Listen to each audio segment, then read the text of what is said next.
In life's journey, we must seek to reflect, learn, and grow. Welcome to the Road to Rediscovery with your host, Aubrey Johnson. Hello, everyone, and welcome to another episode of the Road to Rediscovery. I'm your host, Aubrey Johnson. The Road to Rediscovery is about reflecting on the lessons that life throws at us to learn and grow from them. And of course, taking it to the next level and uplifting others who are struggling. You know, there's something to be said about a childhood passion, such as reading or drawing or building blocks. You know, when you see a child doing that, you might say, oh, that's so cute. But when that cute passion becomes a life-saving and transforming force in the future of that child's life, it becomes bigger and deeper than anyone's imagined. My special guest has an amazing journey to share with us today, all in the name of letting people who are struggling know that they are not alone and there is always hope.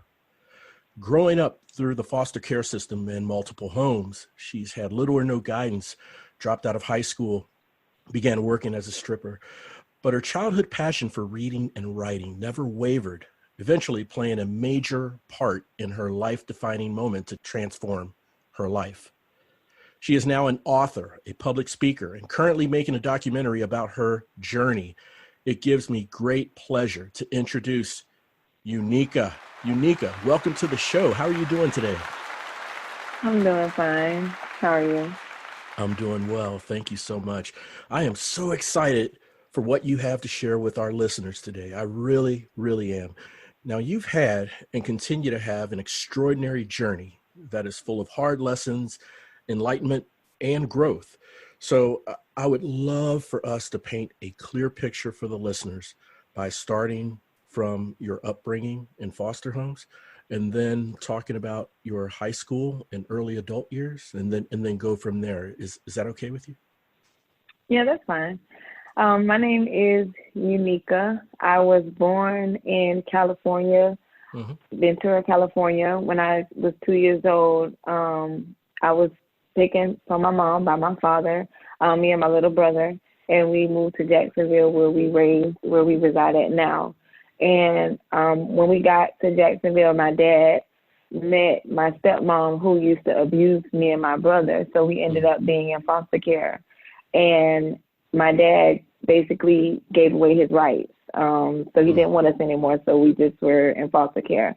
And my brother was lucky enough to get adopted. I didn't want to get adopted. I had the choice because I had came of age to say whether I wanted to get adopted or not. And I didn't want to because I wanted to look for my mom one day. Right. And at the age of 17, when I was in my 12th grade year, I couldn't afford senior year and prom and everything that comes with being a senior in high school. So I dropped out and I found a job dancing in the strip club. And I did that for 9 years. I stopped a few times in between, but mostly dancing was all that I knew. And I decided that I wanted to get out of that lifestyle, and I drew back to what I always loved as a child, which was reading. And I used to like to read series and fiction when I was a child, but as I grew up, because I didn't have any guidance from parents, from parental figures, I looked to nonfiction books or self-help books like Napoleon Hill, Robert Greene, Dale Carnegie, Dave Ramsey, authors of those genres.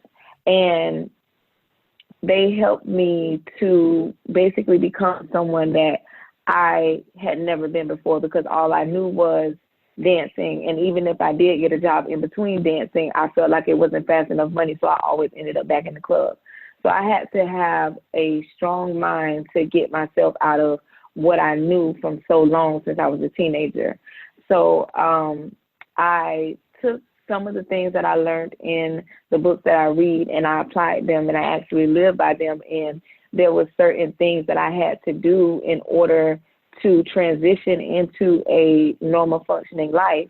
And I didn't know when I stopped dancing that I was going to be an author or a speaker. I just knew I wanted to do something else. And I actually had got a job at a call center for a security company. So I definitely didn't know I was going to be a writer. But as people saw me change, even though I was, just working at a call center, they saw that this girl that was dancing for 9 years actually stopped, and she's actually not planning on going back.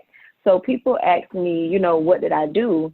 And I, told them the things that I had to do. So I love to read. So naturally I like to write too.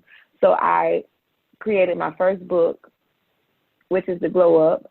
And The Glow Up is basically, it gives an introduction of what I grew up in and how my life was, but it most importantly is a guide to self-reinvention.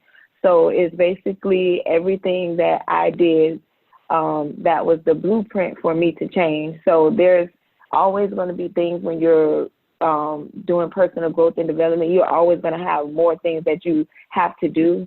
But I feel like in the Glow Up, what I gave people was the blueprint to set the foundation for you to become who you need to be. And I ended up finding my family, my real family, and I'm moving to Houston, Texas.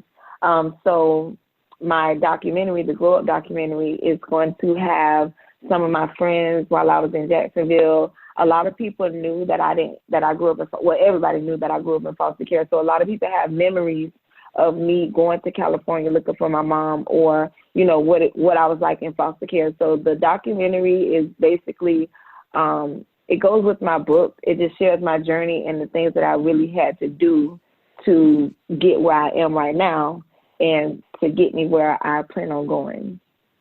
That's wonderful. That's good. That's good. I'm loving that. And, you touched on something that I really wanted to see if we can unpack and open up.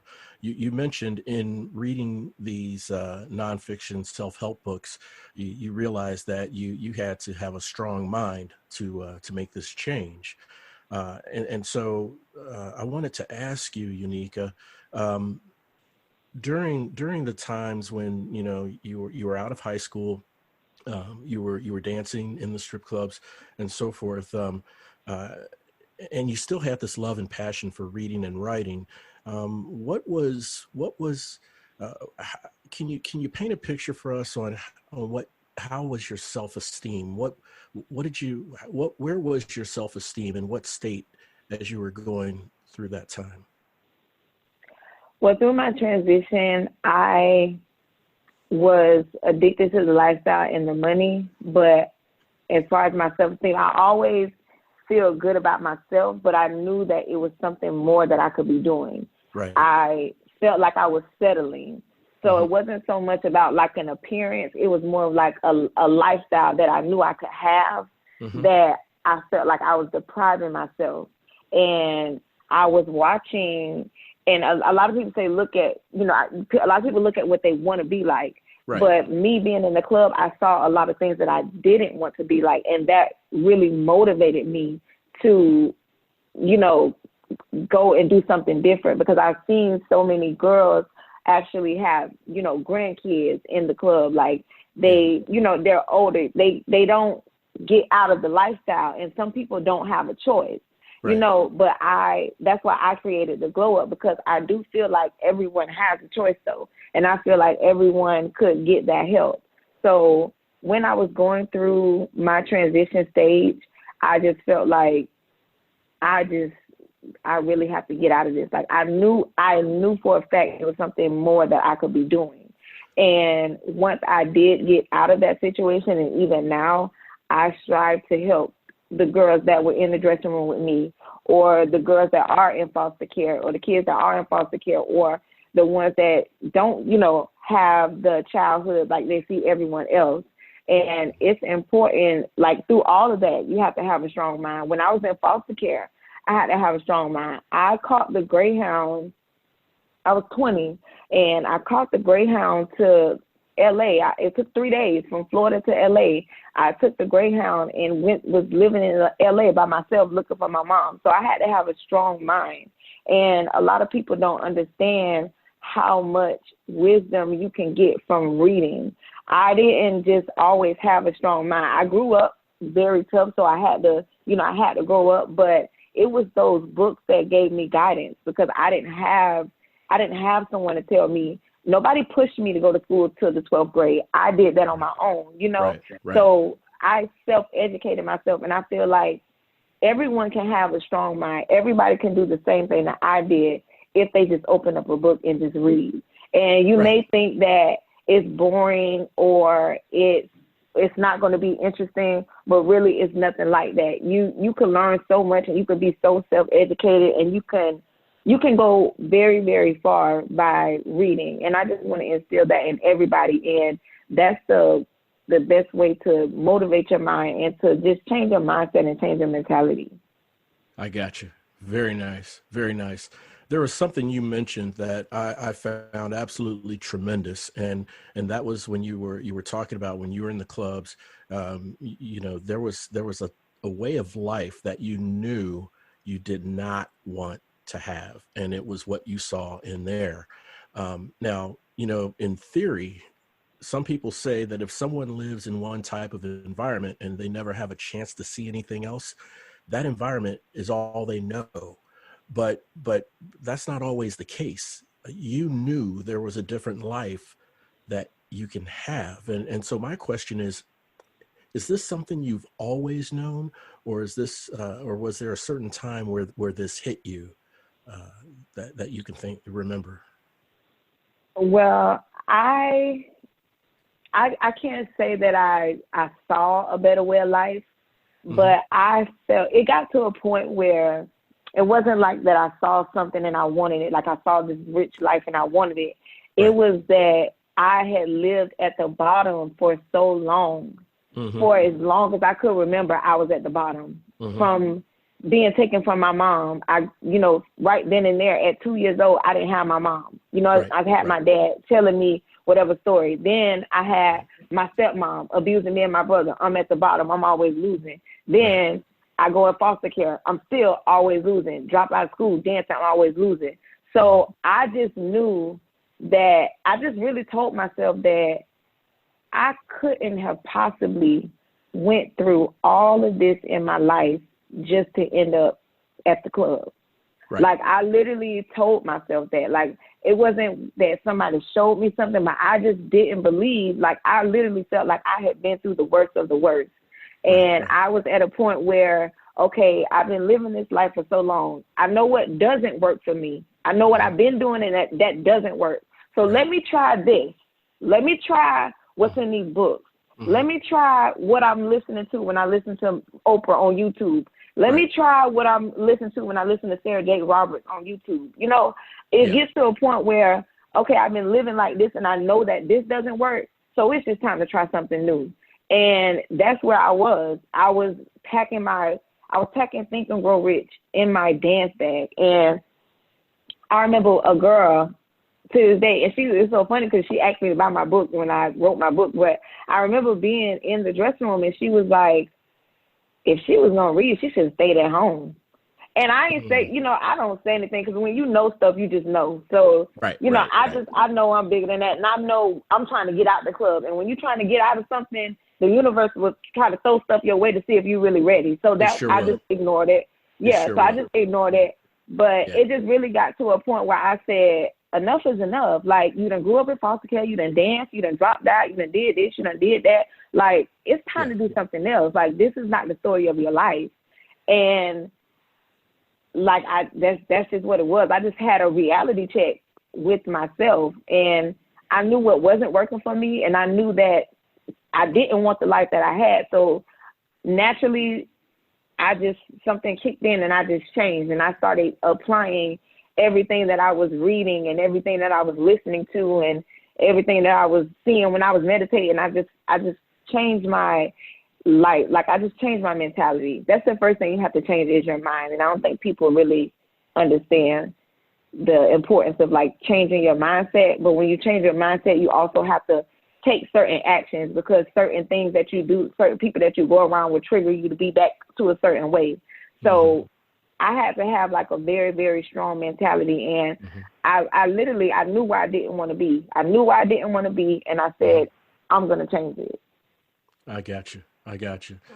Wow. I love this. I love this, Unica. So you mentioned that, you reached a breaking point and then you began a journey of self-discovery. So was that you just described the breaking point that you were talking about? Well, the breaking point was when I got kind of disappointed in myself. Okay. It was a time when, I had my son when I was 24, and I had stopped dancing for a little while, but then I started going to school, to Job Corps, and I became a medical assistant, and I actually had got hired on my externship. So I was going to school and still working at the doctor's office. So I had that job, and I'm not going to lie, I got back, mixed with the old friend, and I started back dancing. And I tried to balance, okay, well, I'm going to dance on this stage, and then I'm just going to work on this stage. It started as a weekend thing. I'm just going to dance on the weekends, and I'll work on the weekday. And then it was like, okay, well, this night is kind of good. This Tuesday night is kind of good at the club, so I'm going to go. So it started like that, and eventually it was to the point where I was drinking at the club, so I was probably hungover, couldn't make it to work, always late, so I ended up losing my job. So it was during that, and it was so crazy because while my whole world was crumbling down, like everybody else around me was fine. They're content with their life. They're okay. They haven't, everybody wakes up when they wake up. It just wasn't their time yet. But I was feeling uncomfortable because I'm like, I was just a medical assistant. Like, now I really have to be in the club. Like, at first it was just an option, because I had a job, but now I have to be in the club. So my breakthrough came because I was a little disappointed at myself because it started, first it was fun because I hadn't got back into the dancing, and it was kind of fun, but then, it gets back old again, and I started back thinking, like, I went to school, I was a medical assistant. Granted, being a medical assistant wasn't my actual calling, but I was doing something better than being in the club. My breakthrough came because I just was disappointed, and I kept saying, okay, so you tried to be, you tried to balance this life, and it didn't work. And I was reading this book called First Things First, and it was a time management book because I was reading everything. I was reading The Richest Man in Babylon, trying to get my money together. I was reading Think and Grow Rich, trying to get my mind together. I was reading The 48 Laws of Power, trying to build my personality. And then I was reading First Things First by Stephen Covey, trying to do time management. And it was a quote by Gandhi that said, "One man cannot do right in one compartment of his life while he is occupied in doing wrong in any other compartment. Life is one indivisible whole."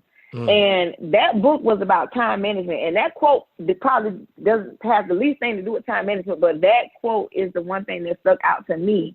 And I kept reading it and repeating it to myself because here I go. I was doing right in one compartment of my life, going to school, being a medical assistant, taking care of my child. But on the other end, I was doing wrong, going to the club, drinking, hanging with these people that are not, on the same type of time that you're on. So I, related myself to that quote because I was trying to do, balance, trying to juggle.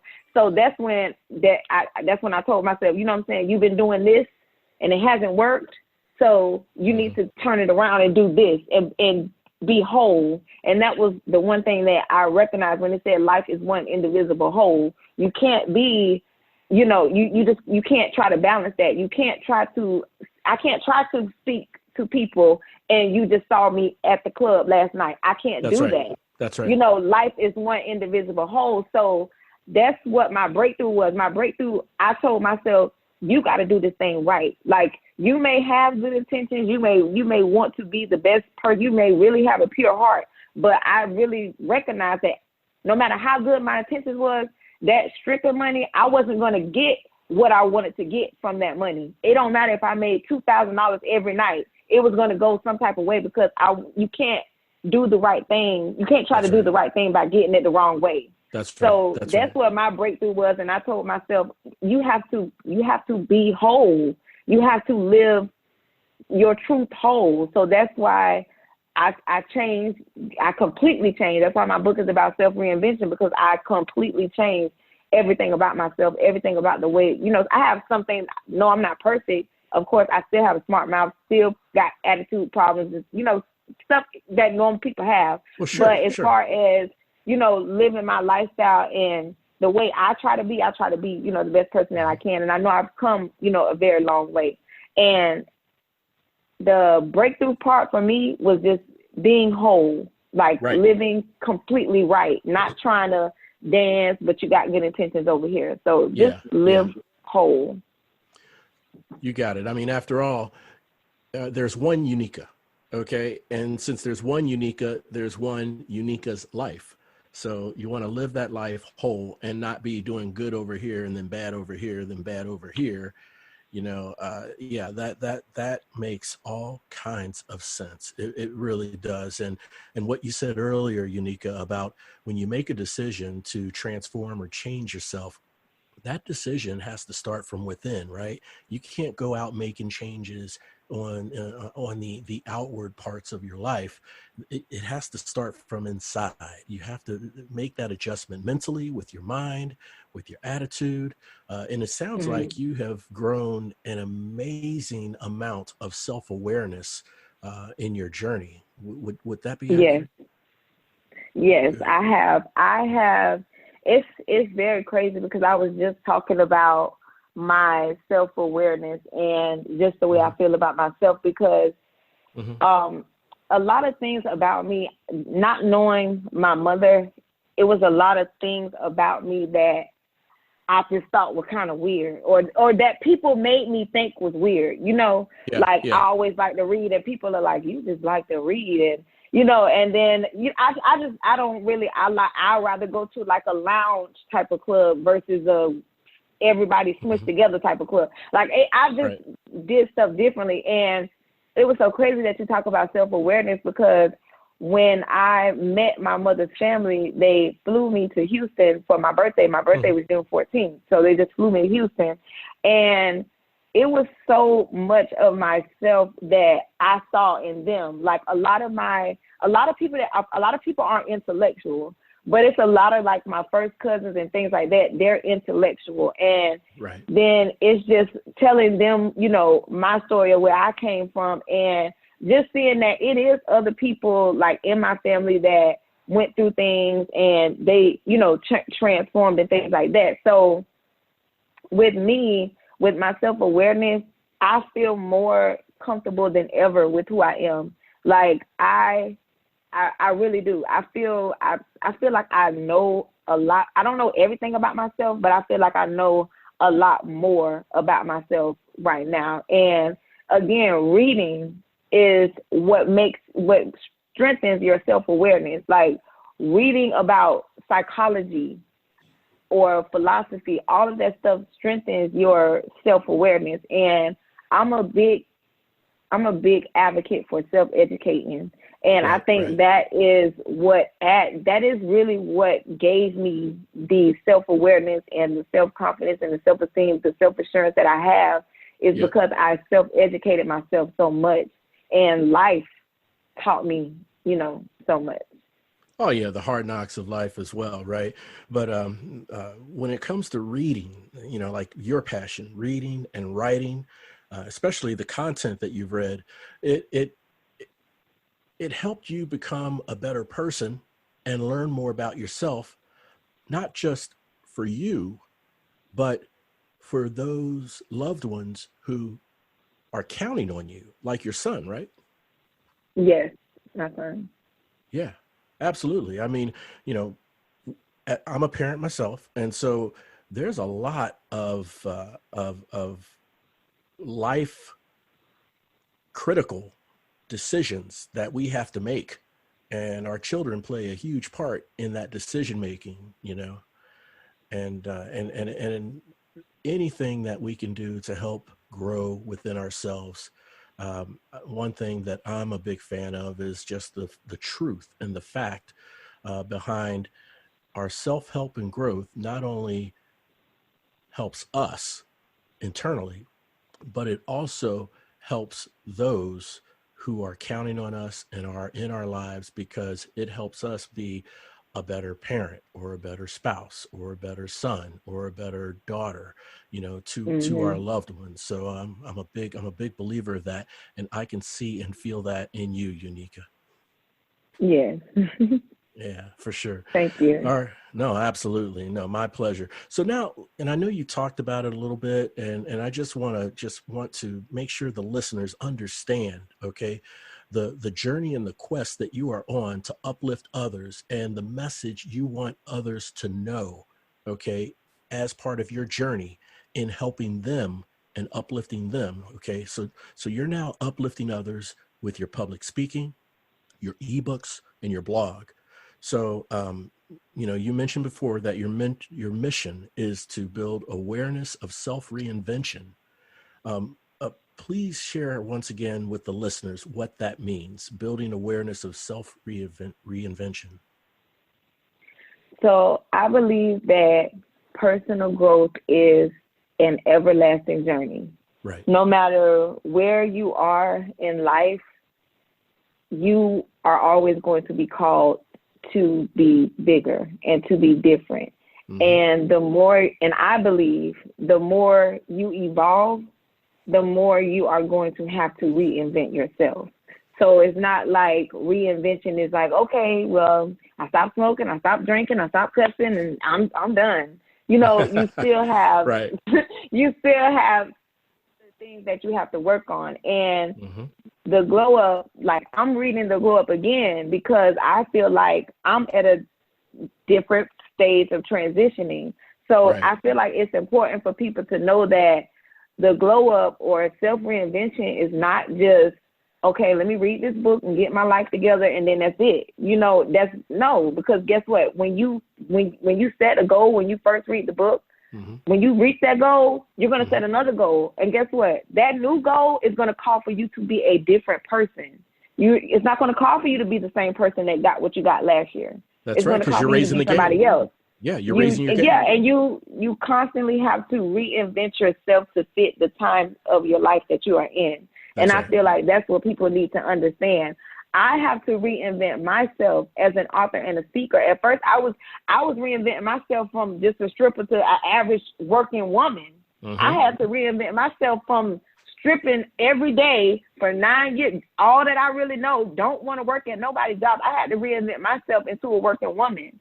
Yeah. Then once I figured out my passion, I'm still, because again, like I said, I didn't know that I was going to be an author. I didn't know I was going to be a speaker. So I have to reinvent myself, and once I get where I feel like I want to be at now, I'm going to have a new goal, but I'm going to have to reinvent myself for that too. And I feel like that's what people should understand. Absolutely. 100%, 100%. That to me, that shows me a tremendous amount of self-awareness that you have, Unica. And are you a Dr. Phil fan? Yes, I'm a everything philosophy. Anything that helps me. A lot of people are like, oh no, I only listen to this, or I only listen to this. Right. No, I listen to Dr. Phil. Yeah. I listen to Farrakhan. I listen to Sarah Jakes Roberts. I will listen mm-hmm. to Ayanna. Mm-hmm. I will go and listen to Eric Thomas, and mm-hmm. then I will go. I listen to whatever helps me. Whatever I feel like is good for me. So yes, I'm a Dr. Phil fan as well. Okay, no, that's great. I'm glad to hear. And the reason why I asked that is because what you just said earlier is something that he has been trying to get people to understand for a long time. You mentioned that, you were at one level and you were working to succeed to get to a higher level. And then from there, you're working to succeed, but you're not trying to work to succeed to get to to get to how or where you are now. You can't do the same things to get to that next level. You have to do more.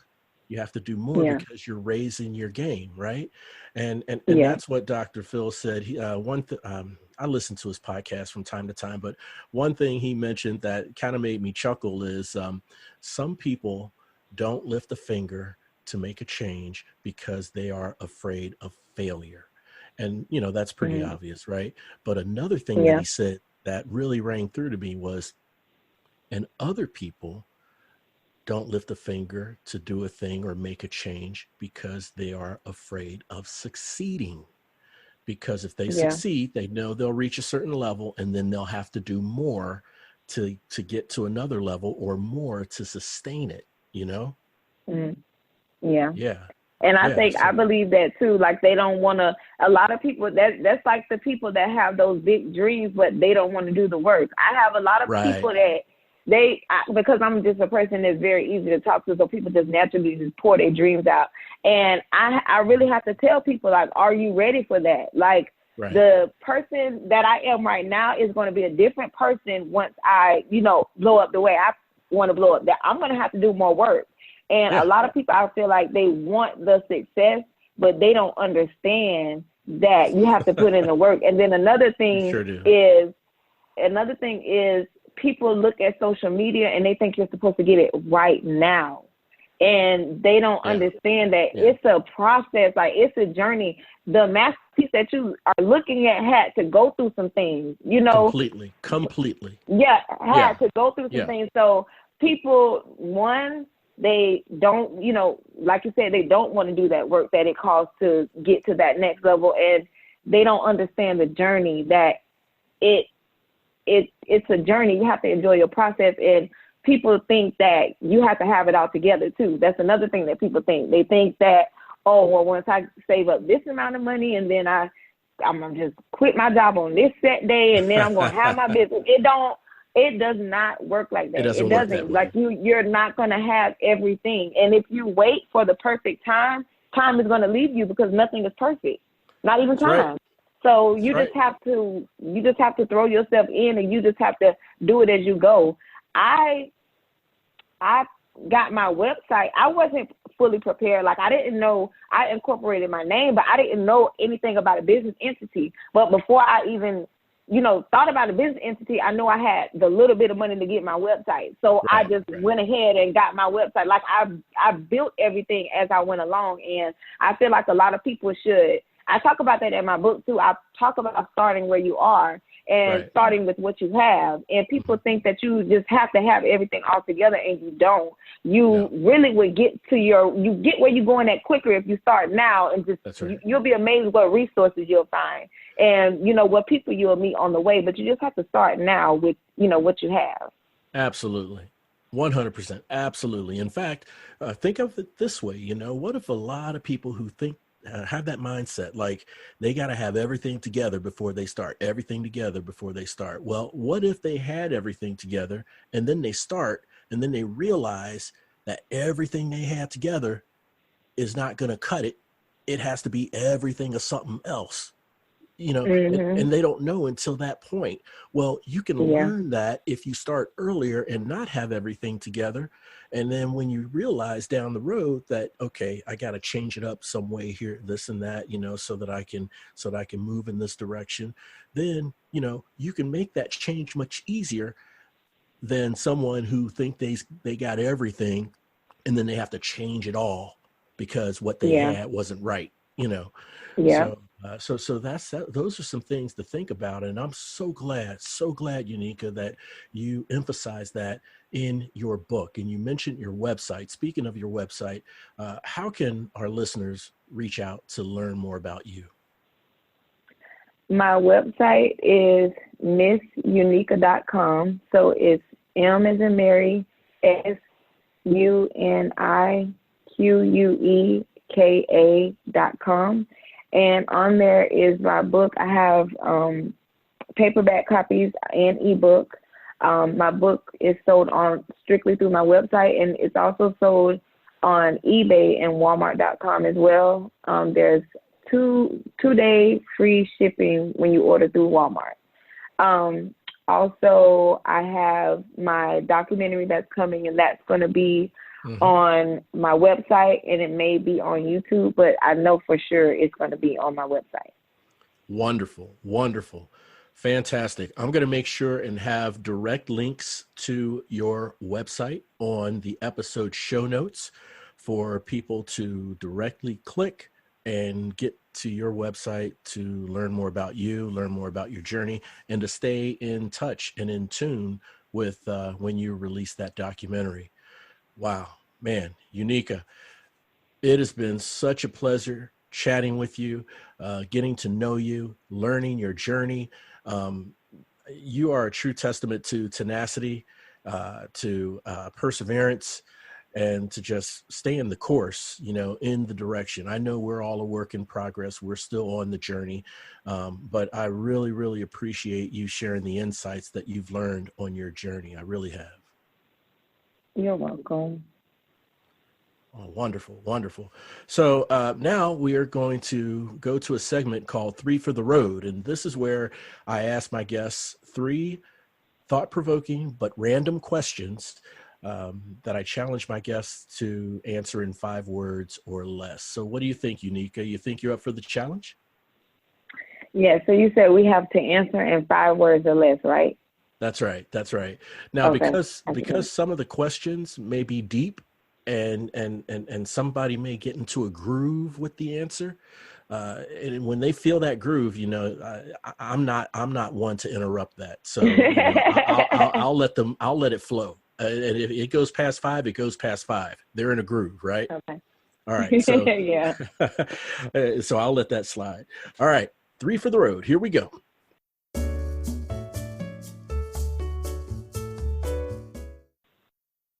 Unica, your question number 1 is, name a song that best relates to your journey.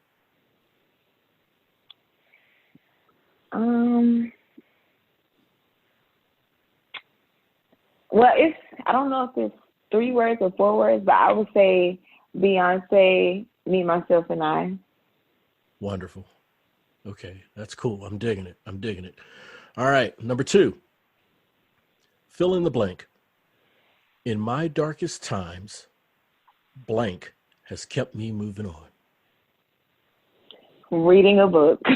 Reading a book. There you go. Childhood love and passion to this day. Yep. All right. Well, speaking of books, question number 3 for 3 for the road. You're stuck on an island for a month with just one book. What is your book? The 48 Laws of Power. The 48 Laws of Power. Yeah. Love it. Love it. In fact, now I think you inspire me to look up that book on Amazon. Yeah, I think that'll be my next buy on Amazon for sure. The title itself sounds enticing. So thank you for sharing that with us. All right. You're welcome. All right, cool. So once again, to get direct links to Unica's website, check out our show notes, which can be downloaded from Apple Podcasts, Spotify, roadtorediscovery.com, and more. Unica, thank you so much for coming on the show. It was great having you here. It really was. Well, thank you for having me, and it was a pleasure. It really was. Oh, thank you. We reciprocate. And I want to thank all of you for tuning in and listening. I invite you to subscribe via Apple Podcasts if you haven't done so yet, and feel free to leave a rating and a short review. The Road to Rediscovery is part of a movement, part of a revolution. And guess what? You're now part of it. Together, we're roadies, and it sure feels good having you on the journey. Thanks again for listening. We'll chat again soon.